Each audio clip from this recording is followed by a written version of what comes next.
also banish Judah from my presence, just as I have banished Israel, and I will reject my chosen city of Jerusalem, and the temple where my name was to be honored.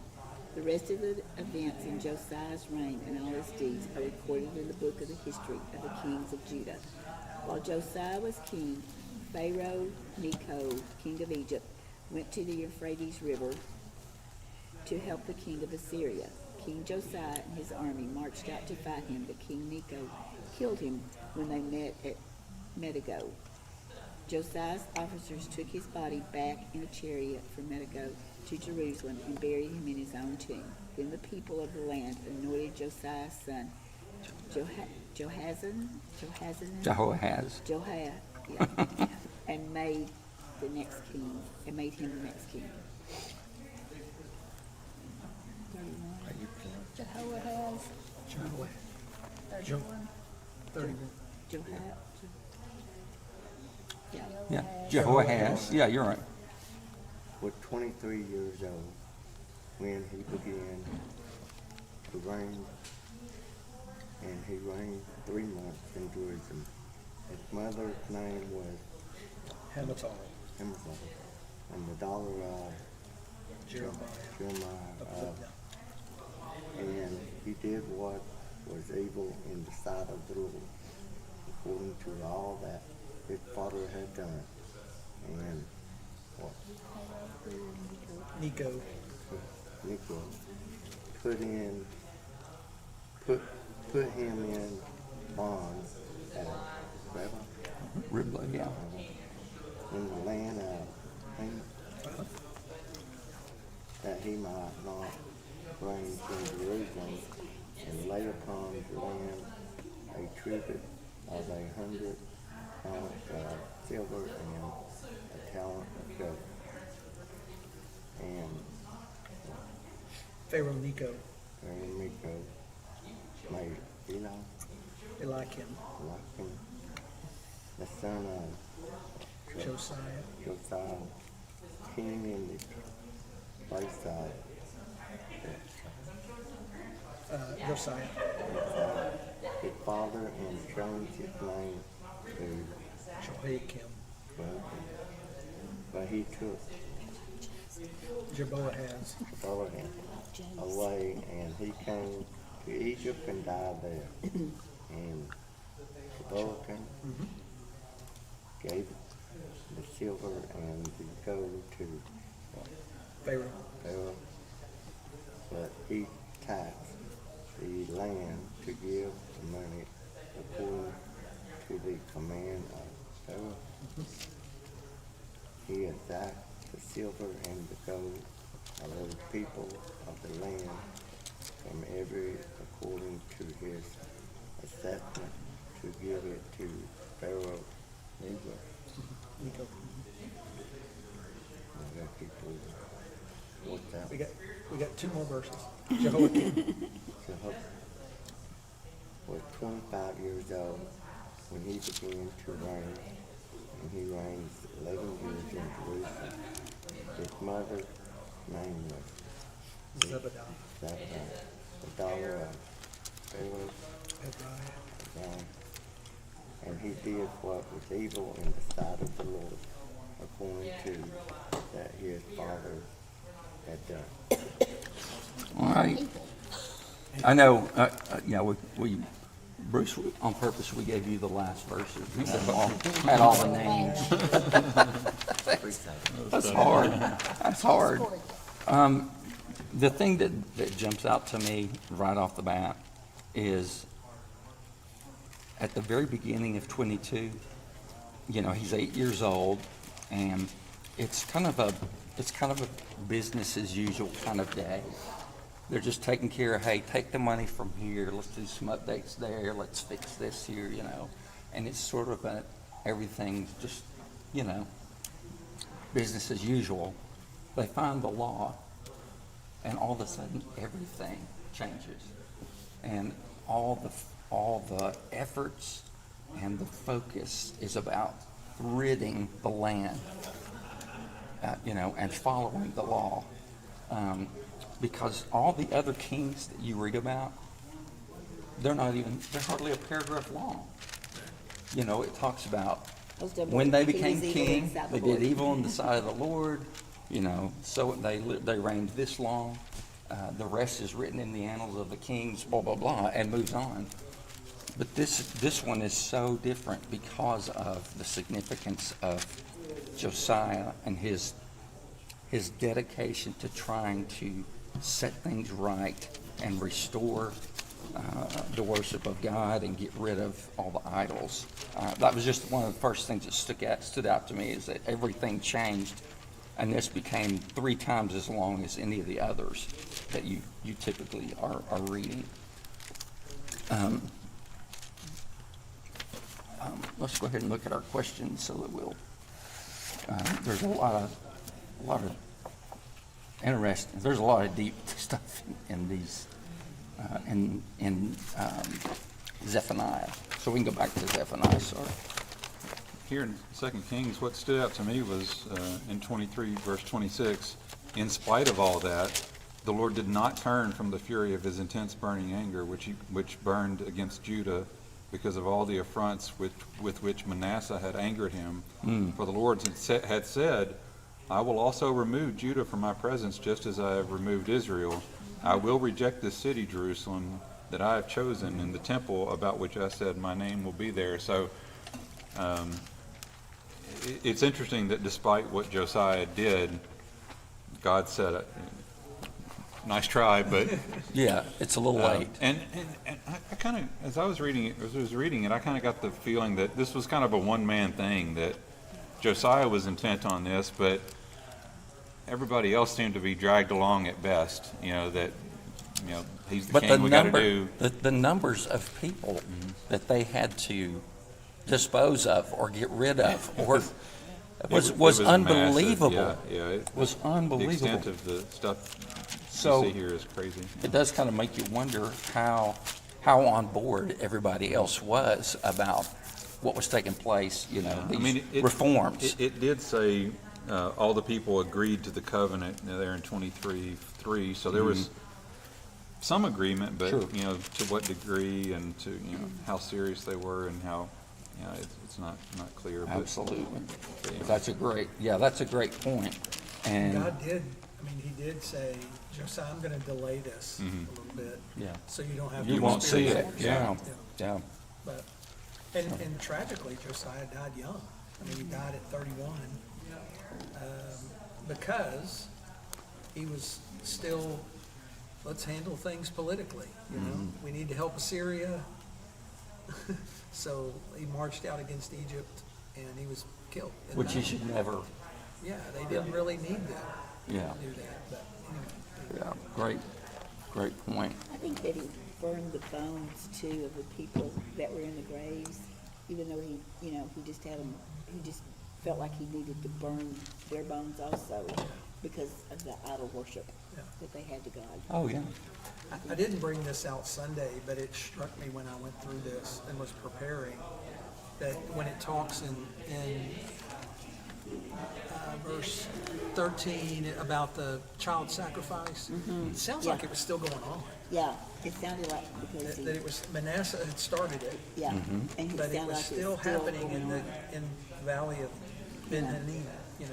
Yeah. The Greek Yeah. word for Ben Hanim is Gehenna, that Jesus uses. Yeah, he says, so that no one could sacrifice his sons or daughter in the fire. Yeah. Yeah. That's just. It's just, And the poor horses, I don't notice that. How they He did got- away with the horses that the kings of Judah had dedicated to the sun, and it goes back to what we looked at about what was said about the king that they would have, is that he's going to acquire horses and chariots and women and all this stuff, and you see that, you know, Yeah. playing out there.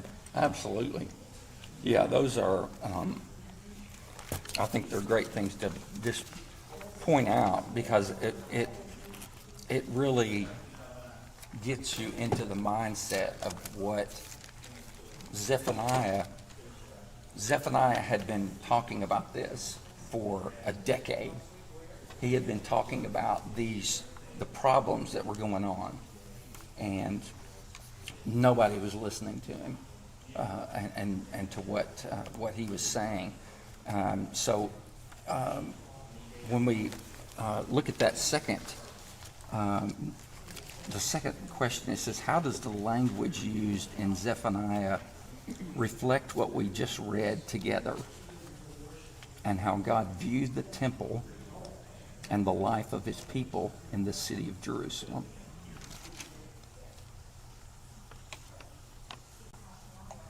Well, he was straightforward. I mean, just don't say he didn't beat around the bush, brush anything under the rug, or anything. He told it like it was. Yeah, and God viewed the temple as holy. Yeah, that was his dwelling place for them at that time, and that they were not to do anything, I won't say sacrilegious or sinful or anything inside it Yeah. or whatever, but yet they did it anyway. Yeah. Yeah. And the one thing that's interesting about Zephaniah, if you look at the way if you just look at the text, look at the way it's written, it's poetry. It's poetry from beginning to end. So it's not where you have direct command given to the people, saying this to the people, y'all need to do this, like some of the others we've seen. But this is his poetry about, number one, how he feels, but also how God feels, and how God is going to eventually make this all right, even in the horrible things that Manasseh had put into place. Because this basically started with Manasseh, didn't it? Yeah. As far as you had idol worship and stuff that was taking place. Yeah. But Manasseh is the one that started bringing it into the temple, I believe. I mean, the Book of Kings says Manasseh, no one did more evil than Manasseh. Exactly. Right. And then all the later kings are compared to Manasseh. And like the good kings are usually compared to David, and the Bad kings. to Manasseh. Yeah. Well, in Zephaniah chapter 1, verse 4, this is an example of the language that goes back to 2 Kings. Stretch out my hand against Judah and against all the inhabitants of Jerusalem. I will cut off from this place the remnant of Baal, the name of the idolatrous priests, along with the priests, those who bow down on the roofs to the hosts of heaven, those who bow down and swear to the Lord and yet swear by Milcom.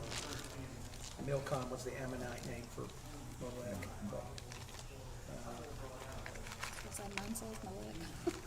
It does. Yeah, I mean, I think you could say either way. That was the child sacrifice.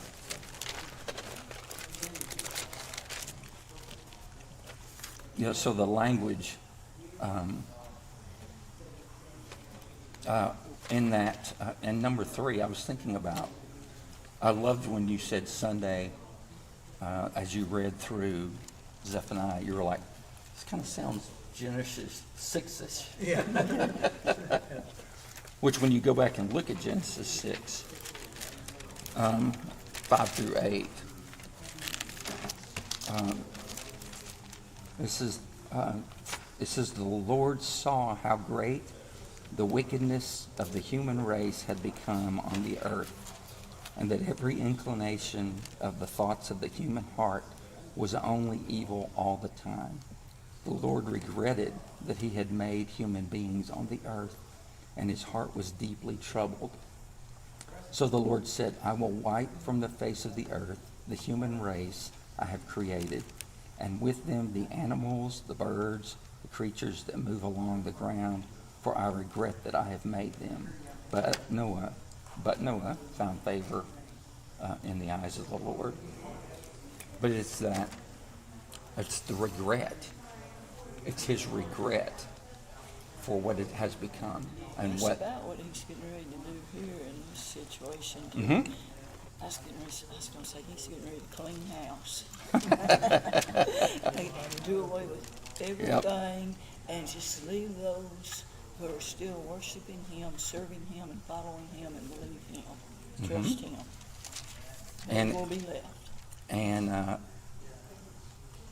but it doesn't, it's interesting how when Zephaniah is describing it, and in this poetry, he doesn't he leaves out no one. He points out the different groups, the different abominations, the different people, all of the different things that are that are to be punished, especially there in verse 8. On the day of the Lord's sacrifice, I will punish the officials, the king's sons, all those clad in foreign clothes. I will punish all who avoid stepping on the threshold, who fill the temple of their gods with violence and deceit. It's very pointed and harsh. And you see some of the harshest, almost apocalyptic language in a lot of these descriptions of the nations and Jerusalem, all of these different areas. So how does Genesis 6:5-8 sound similar to the language, or did we just basically cover that? Well, what I think is really helpful here is you have verses 2 and 3, and if you just read those, you would think that the earth is being destroyed, right? You would get this Genesis 6 kind of idea. But then verse 4 is parallel. It's telling you what I'm talking about is that Judah and Jerusalem, that's what is going to be destroyed. And so I think you can see here that this language of verses 2 and 3 is typical of the prophets when they're talking about judgment coming on a nation, whether it's Jerusalem or Judah or others.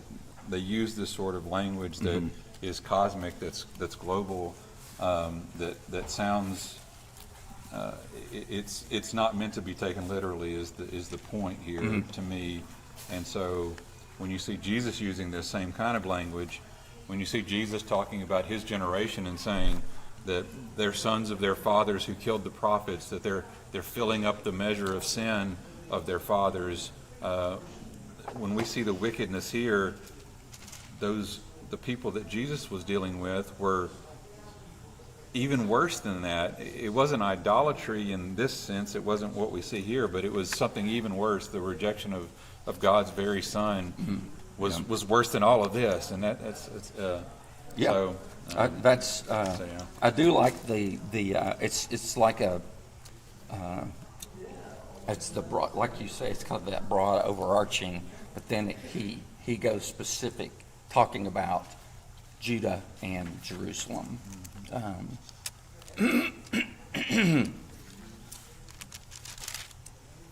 Verse 12 kind of stood out to me, and once again, I didn't take time to talk about it Sunday because I couldn't talk about everything, but talking the list of people who are going to be taken care of. At the end of verse 12, punish the men who are complacent, those who say in their hearts, the Lord will not do good, nor will he do ill. That caught my attention too, because Which chapter was that? Chapter 1, verse 12. yeah, is saying, we see a lot of God's not going to do ill to us, Right. but this was different. It said God's not doing good or ill. He's like he has no involvement in our affairs. Exactly. Yeah, and so I thought, yeah, that stood out to me too. To me, Tom. he's making it sound like God, Yahweh, Jehovah, he's making it sound like he's an idol, because idols can't do anything. Yeah. They can't do good or Yeah, evil. that's a good point. Yeah. So, That is a good point. Very good. yeah.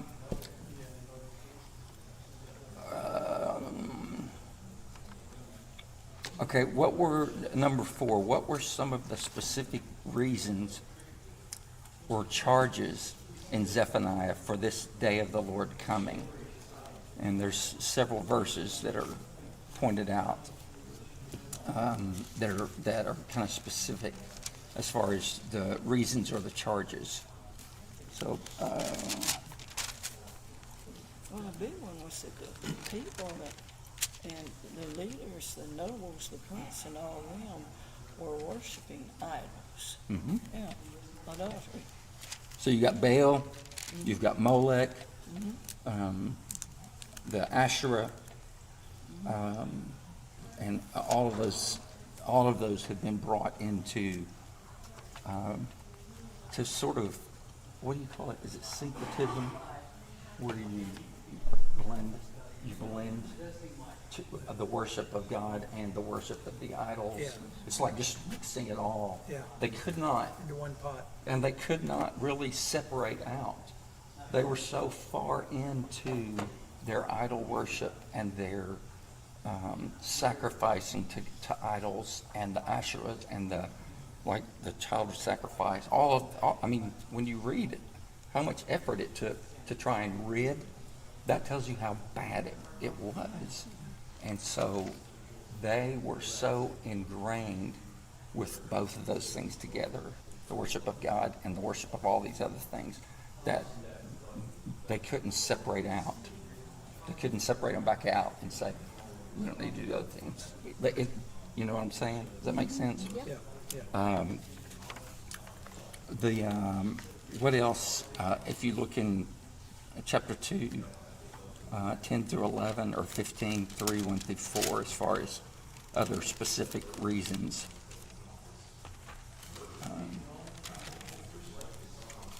This is Moab, but they taunted and boasted against the people of the Lord. Yeah. That's one of the charges. I mean, he actually says that twice. He says it in verse 8 and verse 10 of chapter 2 about the Moabites and Ammonites. Yeah, because you've got the things that Zephaniah is depicting or talking about Judah and Jerusalem, but then you also have the nations around. If you remember, Tommy talked about, and we've seen in several of these prophets where the nations around them were also going to be held accountable for the things that they had done. So Moab was one of those, like Tommy is saying, of the punishment to come on those nations as well as Judah and Jerusalem. But you will also see when we get towards the end about restoration of these same things. Yeah. And do you see anything in those others? Yeah, well, early in the book, it's focusing on idolatry, but then in chapter 3, it's focusing on the oppression of the people by the leadership, the princes in verse 3, the prophets in verse 4, and it kind of reflects what Habakkuk had complained about. How long must I call out for help and you don't listen? About violence that was going on, and injustice and wrongdoing and oppression and violence and all that stuff. So you see that reflected here. It was a combination of idolatry and oppression of the weak and poor, and Yeah. and so he's got that complaint here. What was the thing, Tommy, what was the thing that you said when you were talking about, we often think about violence as just being fighting, physical, but you were taking it deeper in the treatment of. Yeah, I mean, I get the impression from the prophets and the Old Testament story that violence was also the way they treated each other. I mean, it wasn't just you solve all your problems with violence, so you become violent, but just in the way they treated each other, how they, that there were, I mean, in Deuteronomy it says there should not be any poor among you. And that all over the prophets there's poor people everywhere and they don't have anything. And that seems to be, in God's eyes, violence against another person. It was emotional too, Yeah. not just Mhm. physical, but the emotional Yeah, violence. yeah. What we were talking about in when we were looking at Ezekiel, we were talking about from an economic standpoint, the rich were charging exorbitant interest to basically keep the poor, because they couldn't He afford said it. it like a couple of times, it says your silver and gold will not do anything for you. Mhm. Because Yeah. it's gonna be gone. Yeah, great point, great point. So there was, all these different things that are being mentioned are all the areas, I think that, are the reasons, for that question number 4. So, so what are the specific qualities that are displayed in those who will be spared and flourish in a new world that God envisions? Specifically 2:3, 3:9, and 3:12. So qualities that are displayed in those who are going to be spared and those who will flourish in the new world. Seek the Lord. Yeah, I had noticed verse 3, and it made me think of Josiah. Because he had sought the Lord, he was spared. And then there's the promise here also in verse 3, for those who would who would be humble and carry out commandments, that perhaps you will be concealed on the day of the Lord's anger. And we've seen that in some of the other prophets as well, where there's there's a national judgment that's going to happen. And you kind of saw that in Josiah, where he said, and yet it's still going to be destroyed even despite all this. But God has provided a way to protect the innocent individuals within that society that's being judged. And I think with Judah, I think part of that is and we saw this in Ezekiel, I think, is the way that the early captives had been taken out of Jerusalem, so they were spared with having to witness the destruction of the city and Right. That sort of thing. And so, yeah, this is an example here of Yeah, definitely. it's not all or nothing. It's there's going to be a corporate judgment, but individuals within that body can be spared Yeah, if they yeah. if they are righteous. Yeah, God is not indiscriminate. He is discriminate. Is that Well, right? He will take care of his people. Which goes back to Noah and finding favor in the sight of the Lord, him and his Exactly, family, and yeah. so you can see that It's that same, pattern from yeah. there. Yeah. Yeah, don't pay attention to my words. Be all right then. Anything else? Humble and lowly, Okay. Yep. humility is in 3:12. But I will leave in your midst a people humble and lowly, who shall seek refuge in the name of the Lord. Yep. Yep. And the idea of a remnant is, to me, is something that I learned early on from your parents, which was always kind of a comfort to me, just knowing and that God will always have a remnant, because he sees those people. He doesn't. It's not like he doesn't see them. He does see them. And as we've talked about in Revelation, we've talked about Ezekiel and other places where God does not forget. He's not gonna forget. Nobody's getting away with anything.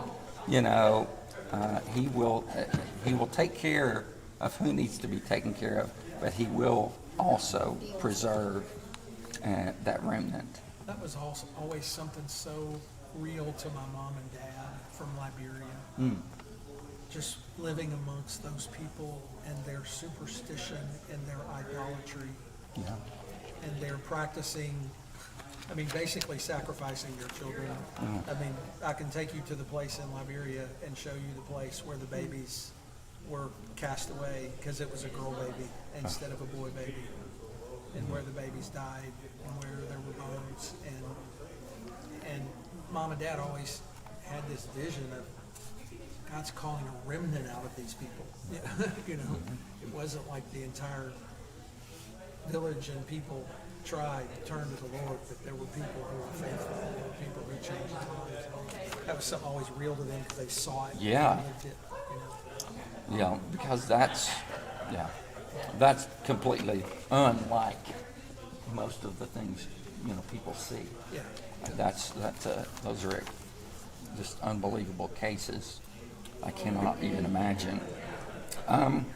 With the teens on Sunday, we were talking about Matthew 20, which is the parable of the workers in the vineyard, and this is where Jesus begins and ends that parable with the first shall be last and the last shall be first. And so when we read these on Sunday, it was like this, that's exactly what he says here. For then I will remove from you, among you, your jubilant, arrogant people, and you will never again be haughty on my holy mountain. I will leave a meek and humble people among you. And I'm like, well, there's the first shall be last and the last shall be first. Exactly. And, Yeah, so absolutely.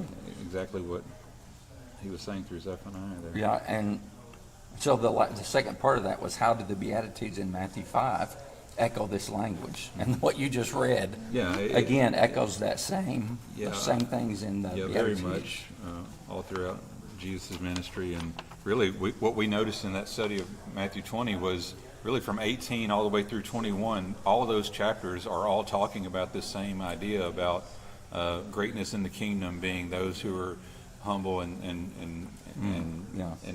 so forth. And so, yeah, it's a big, huge theme in Jesus' And teaching. Jesus also puts himself in Matthew 10, for I am gentle and humble in heart. I am lowly in heart. You know, here's what it looks like. Yeah, in the flesh, yeah. So, number 6, one of the most important themes in the biblical story from Genesis to Revelation is that God wants to dwell or live with his people in his good creation. How does he demonstrate that throughout the biblical story? And what does that mean for our church today? So this idea of God wanting to dwell or live with his people in his good creation. I should have put on that question the verses I referred to in my sermon, and I didn't. That was a mistake. Well, I mean, you think about all the places where temple is, or tabernacling. All of those are instances where God is coming to dwell in the midst of his people. Everything from the way they set up their camp in the Old Testament when they were in the desert, the ways that they set everything up was very specific by tribe, and all of it pointed to have the tabernacle sitting in the middle, right in the middle of all of them. So everything pointed to this concept of God being in the center of everything of their everyday lives. So how do we see that when you get into the New Testament? Well, or even before you get there, the temple itself. When they build the temple, what's the most important place? The temple. In the temple, The Holy of Holies. Holy of Holies, and you had the Ark of the Covenant, and you had the cherubim on the top, and the Lord's presence dwelt there, and it was all of that was central in the temple. So what about like when you get to the New Testament?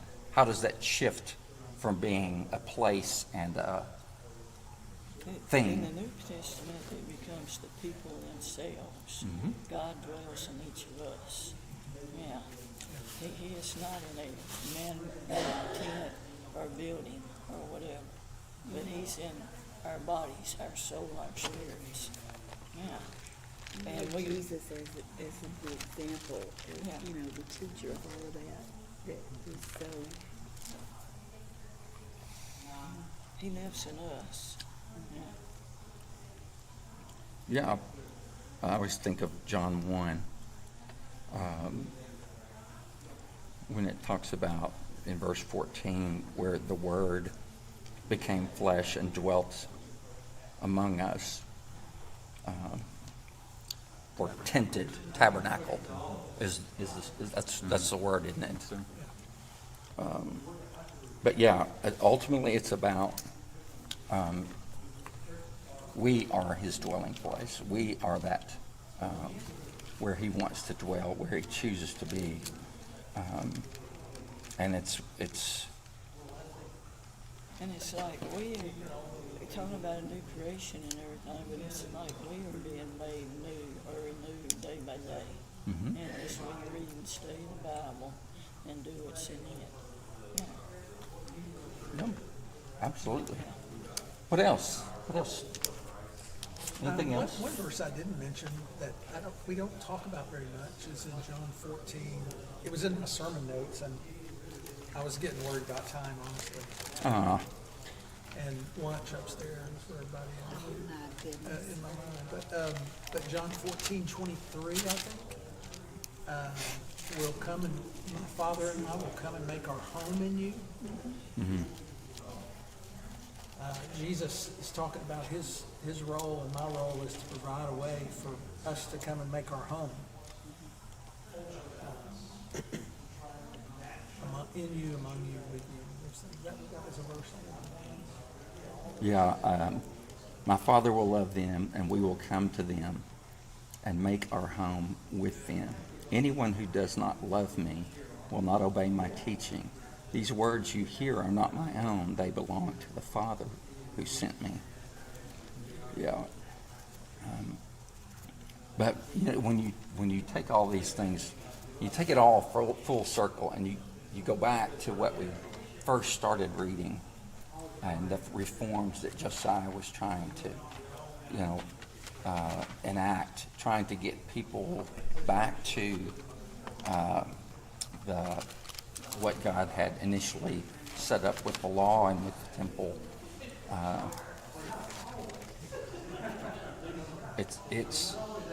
It's amazing how far you go from a physical place and the ways it had been so defiled, and then you move fast forward to it's dwelling in us, and this idea of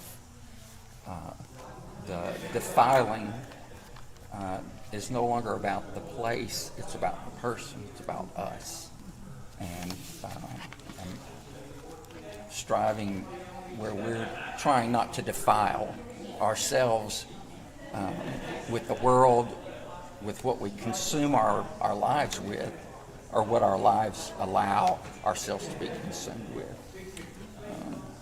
I was wondering about, when in the reign of Josiah would this have been written? I wondered the same thing. And there's a reference to Jeremiah 1:2, where Jeremiah says the word of the Lord came to him in the 13th year of the reign of Josiah, son of Ammon. So Jeremiah's prophecy was in that it was before these reforms took place, and that's kind of what I suspected here as well, that this would have been spoken.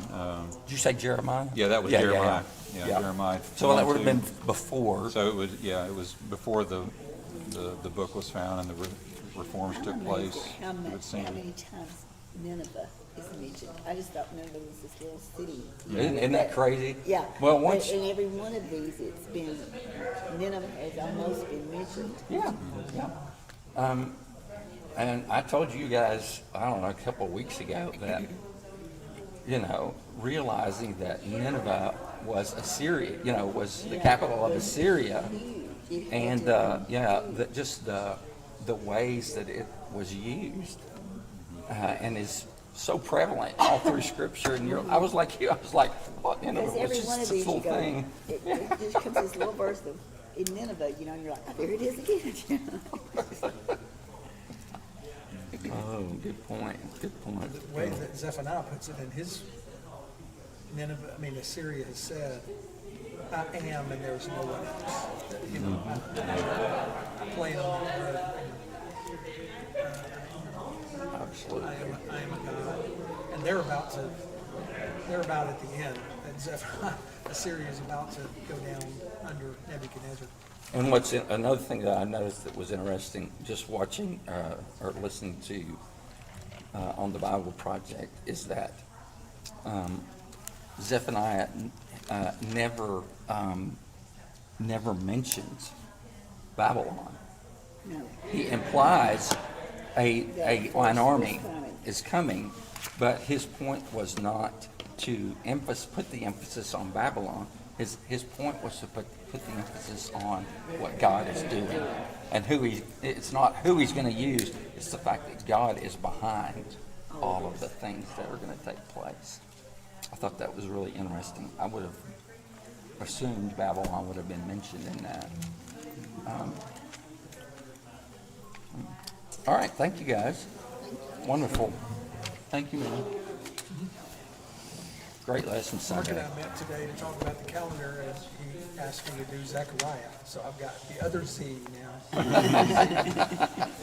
There's a joke in there somewhere about I'm giving people all the Z's. I remember. I didn't see anybody asleep. I remember when we were learning the books of the Bible, and I remember your mother teaching us about Zephaniah, Zechariah, Malachi, and just